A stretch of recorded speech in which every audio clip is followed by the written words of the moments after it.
When we were young. Well, I can't sing that well, but you know, the singer in any band is always the most important person. And so today, in our special program, we have someone who really fronts a well-known band. So all you have to do is keep on watching the show. Previously on When We Were Young, we featured Henry Chua from The Quests. This time, we are featuring Vernon Cornelius, one of the lead vocalists from the band. Hi, I'm Vernon Cornelius and the singer of The Quests of the 1960s. I'm pleased to be here. Known for his mellow voice as well as his high-energy performances, Vernon has been a key part of Singapore's Western music scene since the 60s. Affectionately known as the Cliff Richard of Singapore, he gained success and recognition locally as the charismatic frontman of The Quests. Vernon started singing in 1962 at the Singapore Badminton Hall before joining the band in 1966, replacing Keith Locke as the lead vocalist. The band's popularity grew beyond Singapore and stretched across the region. They became one of the first Singaporean groups to be offered a recording contract overseas. Like in 1968, they secured a contract to play at the Mocambo Club in Hong Kong. The band was so successful, they went on concert tours in countries like Malaysia, Sarawak, and Thailand. Yet, despite their success, the hectic schedule took its toll on the members. Vernon, for one, left for health reasons.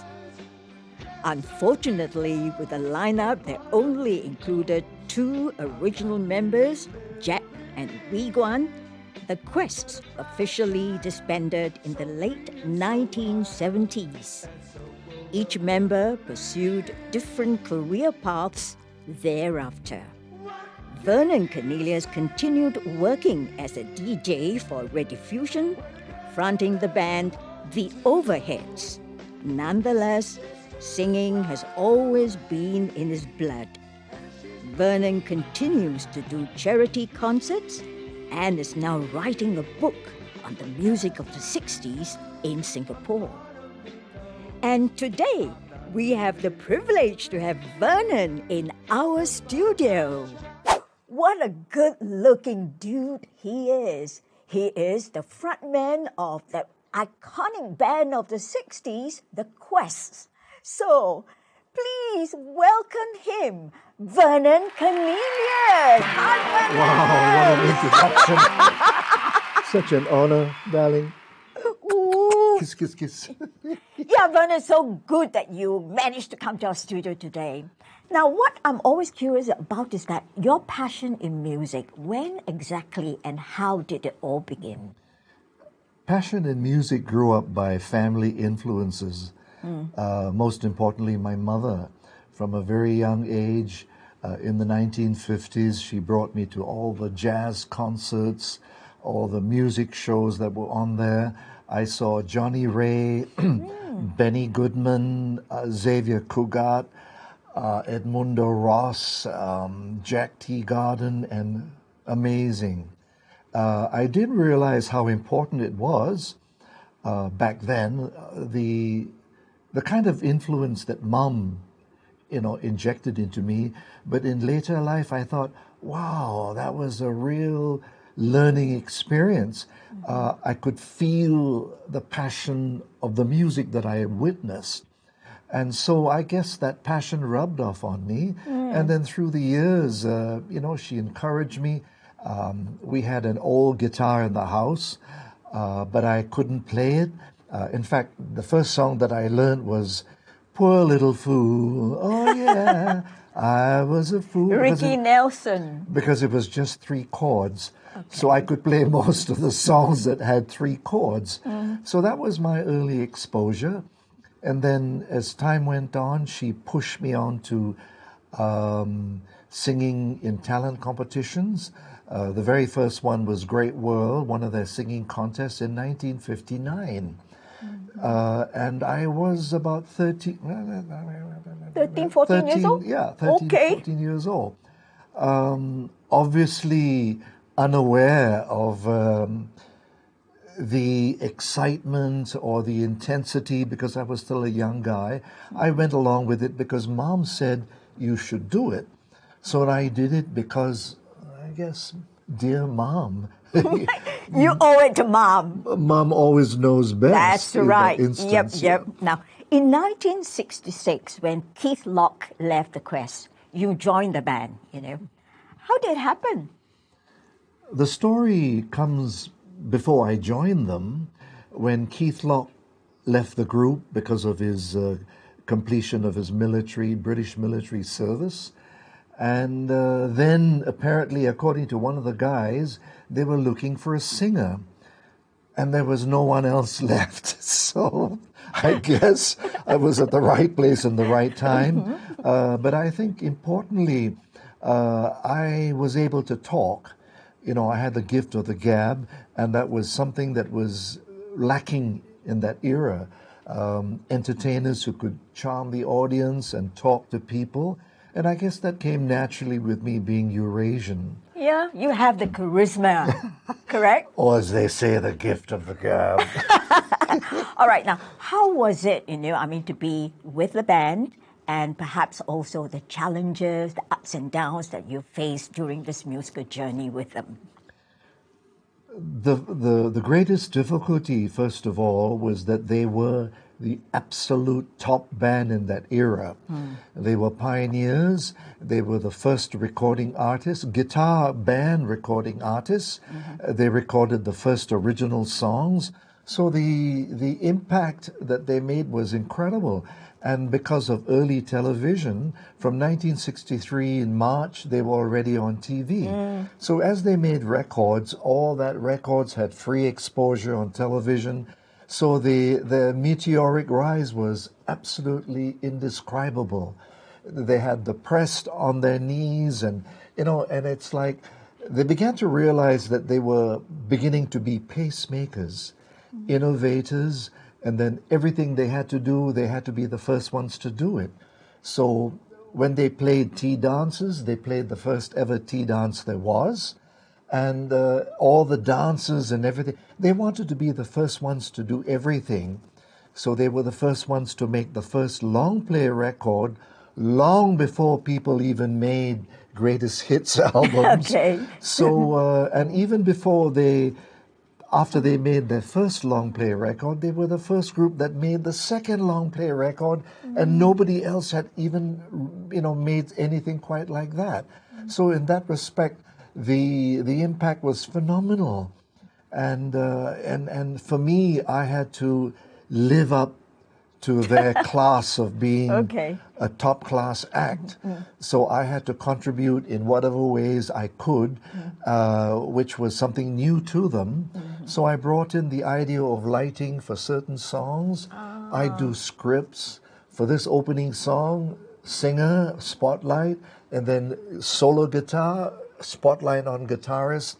So I made complete scripts of everything, from microphones to lighting to everything. Cool. So, and the band was very, very, very well conceptualized. We discussed every performance, the first song, after the first song, my last words, the second song.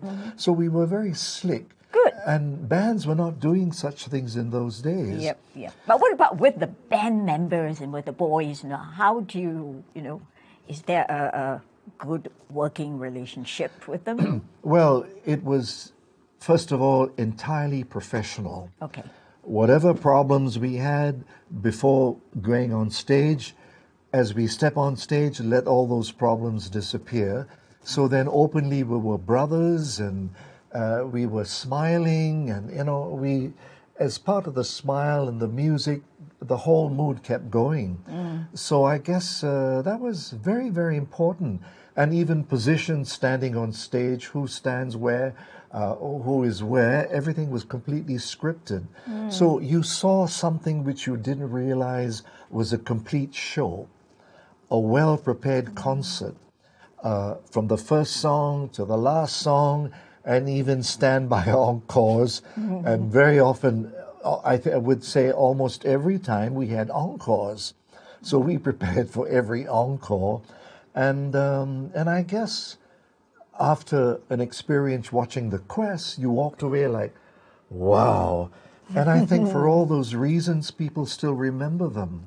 And I hear too that you were really very famous among the girls because they're practically throwing things to you while you were singing. I forgot to bring my souvenir. I still have those gifts of name bangles, and I still have them. And I still meet them from time to time. Cool. Now? Yes, it's extraordinary. They remember you. It's very extraordinary that when we, or even now with my own band as myself, when we perform somewhere, somebody will come and say, I'm sure you don't remember me. And what would kill them would be if I remember their name.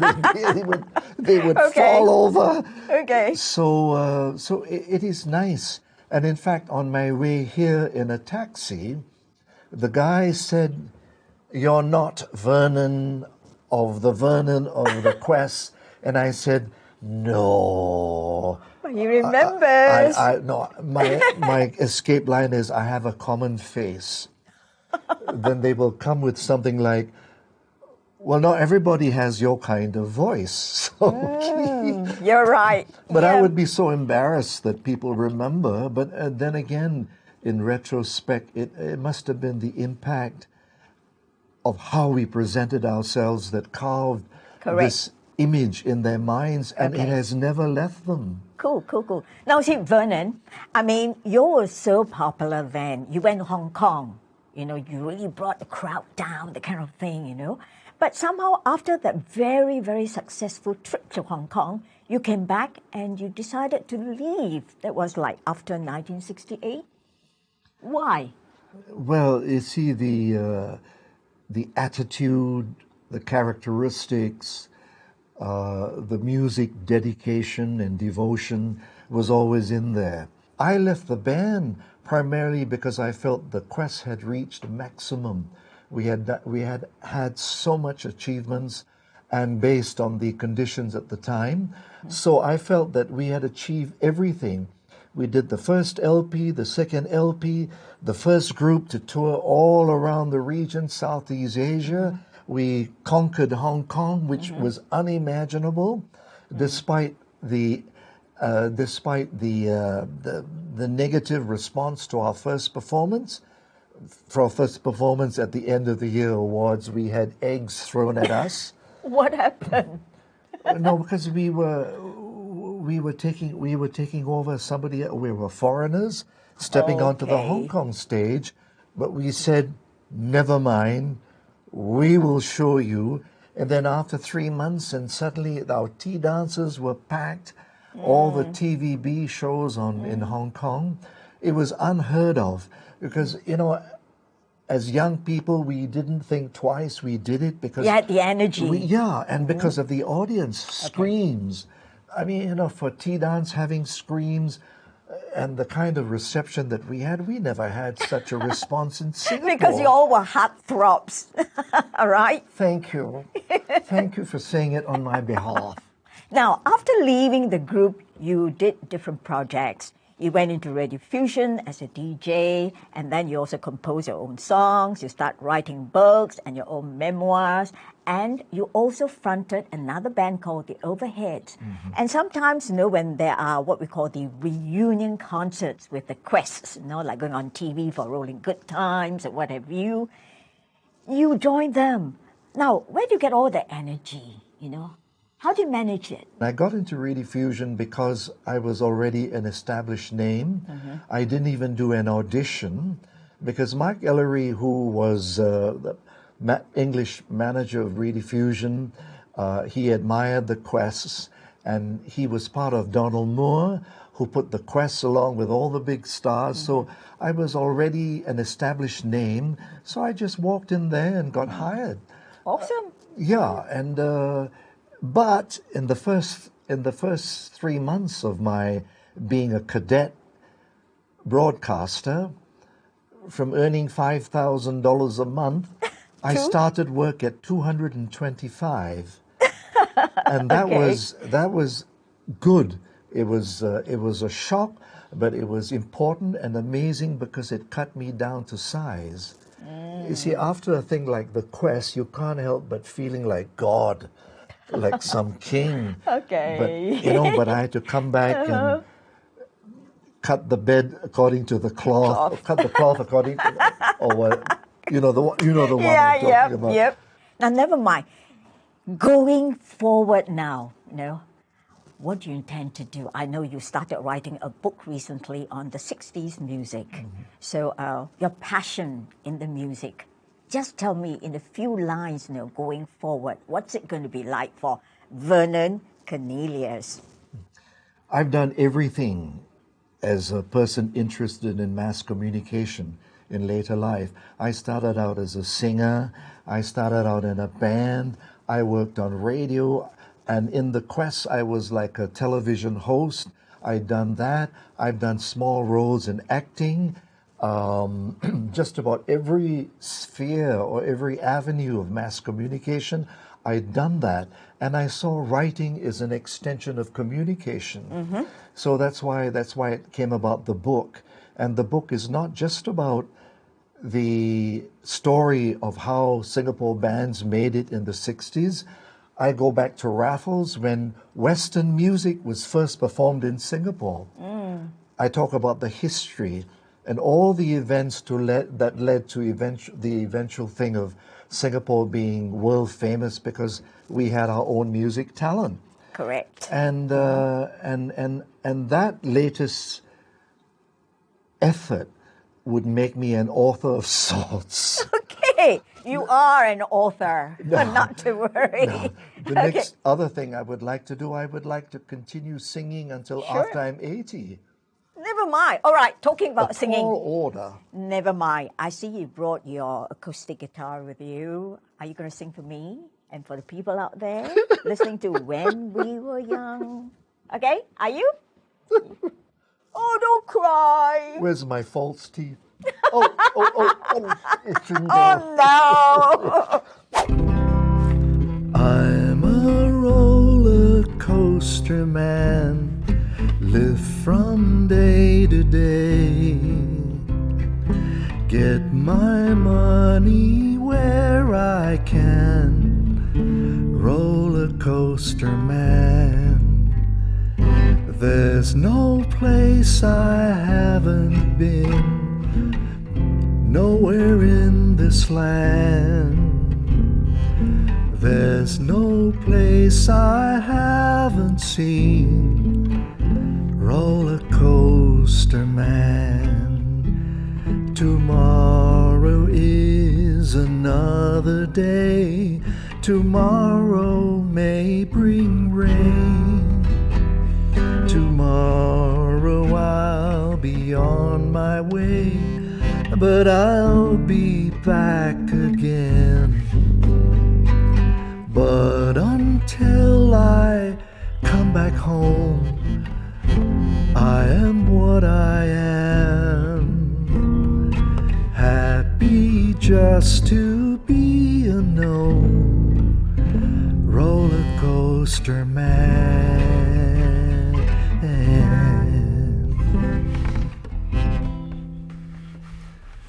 This next one has been rather a special song for the band.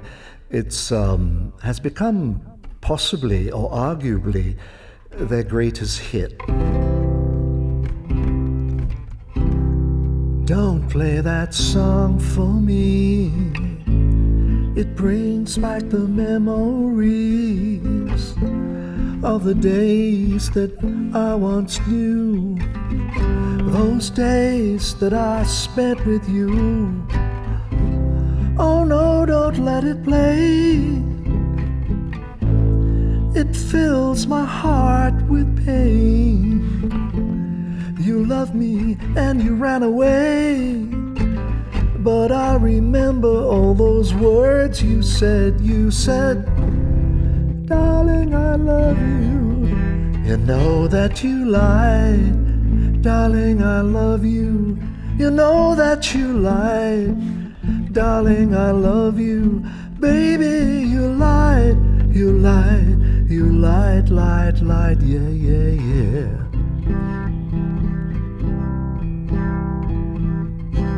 Remember on our first date, I kissed you and you walked away. You were only 17. I never knew you could act so mean, but darling, you told me you loved me, baby. You told me you cared when you said, I'll go with you, darling, almost anywhere. And baby, darling, I love you. You know that you lied. Darling, I love you. You know that you lied. Darling, I love you. Baby, you lied. You lied. You lied, lied, lied. Oh yeah, yeah, yeah, yeah. Wow! Woo! Hey, I'm not lying if I'm saying you're still in top form, Vernon. Wow, sure not. Yeah, you agree? I'm sure they do. Well, thank you very much, Vernon, for coming all the way to our studio today. And I really enjoyed this session with you. And I'm sure you out there, if you really enjoyed our program, When We Were Young, make sure you subscribe to our channel and please write your comments. So until the next time when I'm back with yet another episode, this is my good friend from The Quests, Vernon Cornelius, thank you. And I'm Belinda Sunshine, checking out with... Ta-da! Ta-dam! Goodbye. Goodbye.